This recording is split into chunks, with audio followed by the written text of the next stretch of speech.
Apa yang dimaksudkan kita harus sabar saat menderita. Kita dapat masalah nih, kita sebagai anak Tuhan, lalu kita langsung meledak. Nah, itu namanya tidak sabar. Dan banyak orang mengaku Kristen tapi seperti ini. Dia menderita, rasa tidak adil, tapi dia langsung meledak, dia langsung marah-marah, dia pengen balas, padahal dia Kristen. Entah mungkin dia pendeta, dia majelis, atau dia jemaat, atau dia mungkin anggota paduan suara, atau dia mungkin aktivis-aktivis gereja, tapi ada juga yang mau meledak. Ya. Dan ini banyak terjadi ya di antara kita. Saya juga pernah mengalami itu. Langsung mau balas jahat dengan jahat.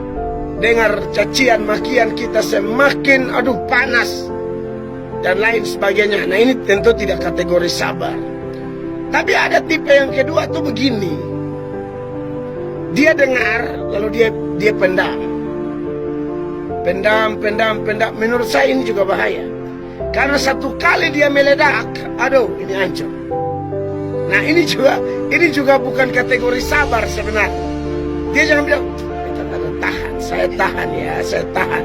Lai sedikit. Nah, ini bukan sabar. Lalu sabar itu bagaimana? Saudara tetap menyatakan isi hati saudara, tapi dengan cara yang benar. Ya, dengan tenang, kasih tahu. Tidak boleh simpan. Yang pertama, tidak boleh langsung meledak. Yang kedua, tidak boleh simpan-simpan. Karena kalau simpan-simpan, bisa jadi meledaknya lebih luar biasa. Atau ada kemungkinan lain yang secara negatif tertekan dan orang bisa bunuh diri dan lain sebagainya. Yang terjadi adalah kita kan tidak boleh simpan. Kita tidak mau stres. Tapi cara penyampaian kita itu harus dengan tenang. Harus dengan dasar-dasar kitab suci. Kalau di negara hukum boleh dong pakai hukum, tapi tenang. Ya. Nah, justru ini yang jarang. Nah, justru ini yang Alkitab mau. Ketika kita menderita karena ketidakadilan, kita jangan langsung meledak atau jangan tahan-tahan yang berujung menghasilkan ledakan yang mengerikan, atau mungkin bisa membuat tekanan yang luar biasa yang menyebabkan seseorang bisa bunuh diri. Makanya kalau ngomong sabar-sabar, ya saya harus lihat. Orang suka sekarang lagi ramen.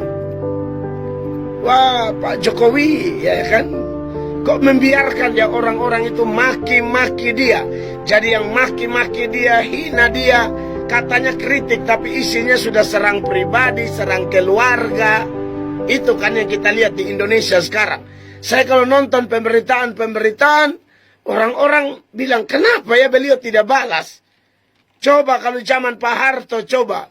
Ya, kenapa dia sabar saja begitu ya? Ini kalau konteksnya berbangsa bernegara ya. Pak Jokowi bukan orang Kristen, tapi dalam Kristen percaya sekalipun beda agama, pemerintah itu ditetapkan oleh Allah.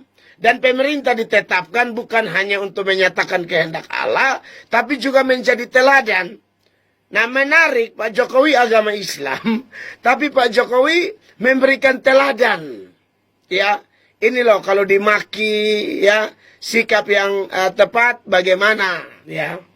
Beliau juga pernah menyatakan ketidaksenangannya, tetapi dia tidak langsung membalas seperti dengan tangan besi, dengan wewenang yang ada, kekuasaan yang ada, power yang ada, dia langsung hantam sana, hantam sini. Tidak. Ya. Nah, ini yang saya dan saudara, kalau kita orang Kristen atau pejabat agama Kristen, tolong belajar dulu. Jangan, apalagi kan ini saya ngomong konteksnya juga mau pemilihan kepala daerah toh, provinsi, kota, kabupaten. Kalau saudara di kantong-kantong Kristen, ya saran saya sih belajar, jangan langsung arogan karena punya power, punya kuasa. Coba teladani juga Pak Jokowi.